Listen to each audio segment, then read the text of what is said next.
Hi everyone and welcome back to JankQuest, it's Dan here and today we're diving into the new set Paradox Rift. Before the set becomes legal for competitive play on the 17th of November, we've been analysing the most impactful cards and the decks that have been emerging in order to bring you our top 10 cards from the set. Not only is this set introducing new dynamics such as ancient and future Pokémon and trainer cards, but it's also proving to be shaking up the meta and making a huge impact on the way we play. One of the ways it's achieving this is with our number 10 choice, TMs.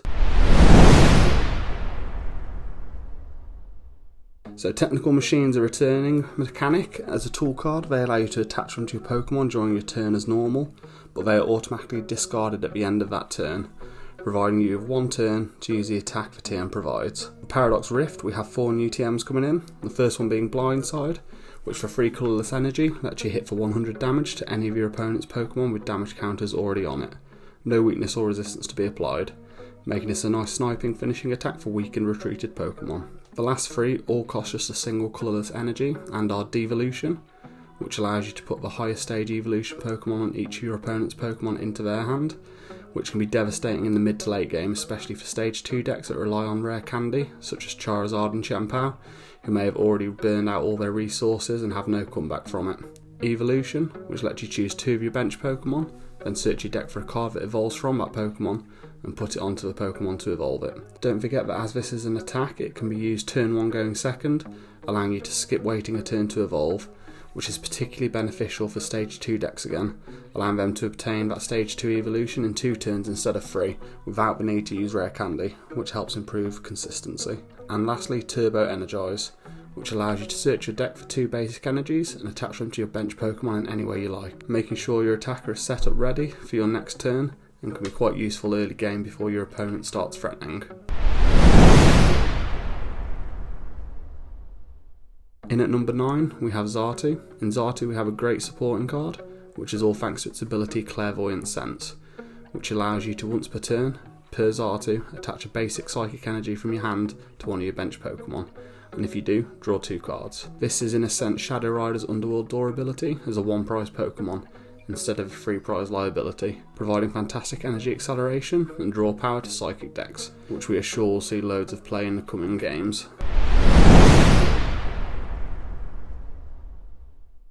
In at number 8 we have Goldengo EX, who joins the fray with both a fantastic ability, partnered with a great attacking potential. The coin bonus ability allows you to once per turn, per Goldengo, draw a card, and if the Pokemon is in the active, you get to draw 1 more, which is brilliant draw support, especially with multiple Goldengo on the field, which is your main attacker, you're probably going to have them on all out. Then, for just 1 metal energy, its attack, Make It Rain, does 50 damage for each basic energy you discard from your hand.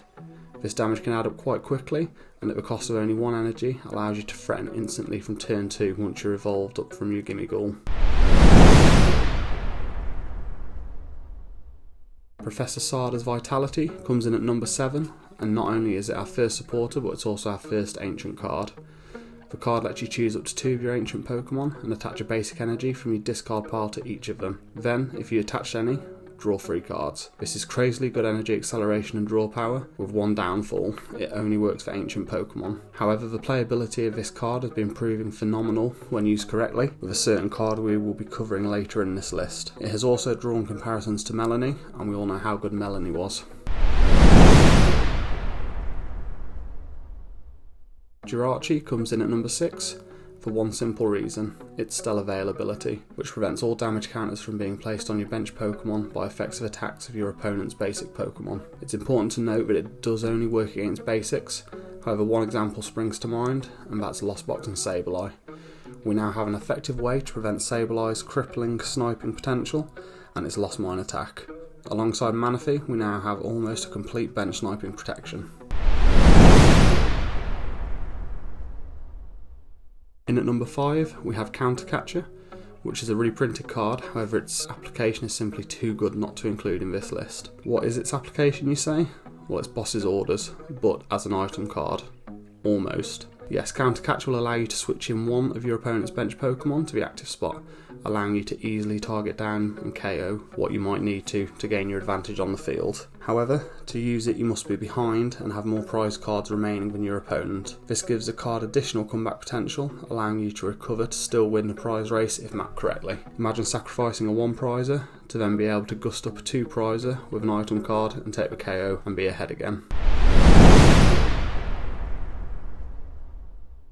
At number 4, we have one of my, if not my actual favourite card in the set, Earthen Vessel, which also happens to be another ancient card. And why is Earthen Vessel so good? It's basically Capacious Bucket, but for any energy, not just water. It allows you to grab up to 2 basic energy cards from your deck and put them into your hand. However, you have to discard another card from your hand to use it, which we all know by now is a good thing potentially, as it gives you another option to thin out your hand and add certain cards that you may need to the discard. Energy search such as this will be massive for so many decks. For example, it will allow Chien-Pao to draw 4 energies from deck in 1 turn, with no switches needed to use additional Chivalry Chills. And of course we know that discarding 4 energies with Hailblade will do 240 damage, which is enough to KO basic Pokemon V and EXs. Also, for any deck that uses Radiant Greninja, this gives you an instant option for concealed cards alongside an attachment for turn. So moving into the top 3 cards from Paradox Rift, and we find ourselves dominated by new archetypes. The order is difficult to finalise a set top 3, but we're pretty happy with how we've landed, so let's explore them. At number 3 we have Iron Hands EX, which is not so much its own archetype, but will change many existing ones, enhancing their viability. Iron Hands is a basic lightning Pokemon, which also falls into the future category, with 2 attacks. The first is Arm Press, which hits for 160 for 2 lightning and 1 colourless energy, and Amp You Very Much, which is the attack we're mainly focused on here. For 1 lightning and 3 colourless energy, the attack does 120 damage, but if your opponent's Pokemon is knocked out from damage from this attack, you get to take an extra prize card, which is huge. It allows you to trade blow for blow in the prize race simply by KOing basic Pokemon and taking extra prizes, which is becoming more expected as we keep seeing Stage 2 decks growing in popularity and flooding the field with evolving basic Pokemon. Although at first glance the attack cost seems high, we have several ways of paying for it, which make Iron Hands a great tech. For example, Baxcalibur can Super Cold free water energy, with 1 lightning energy being the attachment for turn, in a similar way that Archeops can accelerate on 4 energies in Lugia builds, and then of course you have Flaffy and Electric Generator in Miraidon and other lightning decks. Iron Hands also has a strong type advantage, being able to KO the likes of Radiant Greninja, Lumineon, Squawkabilly and Lugia for extra prizes, all thanks to weakness. With its first attack Arm Press also being able to KO Lugia V-Star and Pidgeot EX, to name a couple. We're looking forward to seeing what combination players come up with for Iron Hands, and expect to see a lot more of it in future decks. In at number 2, we have Iron Valiant EX, another basic future Pokemon, but this time Psychic type. Iron Valiant does 200 damage for 2 Psychic and 1 colourless energy with its Laser Blade attack, but is then unable to attack during its next turn. However, swapping in and out of the active spot will resolve this issue, and swapping in and out of the active spot is exactly what you'll be wanting to do with this card, and why it takes the number 2 spot thanks to its ability Tachyon Bits. The ability says once per turn, during your turn when this Pokemon moves from the bench to the active spot, you may put 2 damage counters on one of your opponent's Pokemon.